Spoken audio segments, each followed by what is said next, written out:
Hindi mabubuhay ang tao kung walang espiritu, sapagkat ang espiritu ay siyang buhay at kaluluwa ng tao. Ang tao ay binubuo ng laman at espiritu. Sa mga paaralan na ang pinag-aaralan ay ang mga sakit at karamdaman ng tao, ang mga itinuturo pawang sa laman at walang itinuturo ukol sa espiritu. Iyan ang isang malaking kamalian at kakulangan ng mga manggagamot kung bakit sa paggamot ay inihihiwalay ang espiritu sa laman.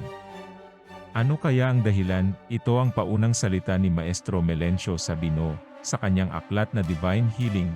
Si Jesus na dakilang martir sa Golgota, noong siya'y nabubuhay pa dito sa balat ng lupa, ay nagpakita at gumawa ng maraming himala at kababalaghan. Bumuhay siya ng mga patay, nagpadilat ng mga bulag, nagpalakad ng mga lumpo, nagpagaling ng mga natutuyo, naglinis ng mga ketongin, nagpatino ng mga nasisiraan ng bait, napatuwid ang mga pilay, napagsalita ang mga pipi, at nagpagaling ng mga inaalihan ng masasamang espiritu. Nagpagaling din siya ng mga may sakit at karamdaman na nangasa malayo at hindi na niya pinaroonan. Lahat ng ito ay nagawa niya sa pamamagitan ng mga panalangin at makapangyarihang mga salita.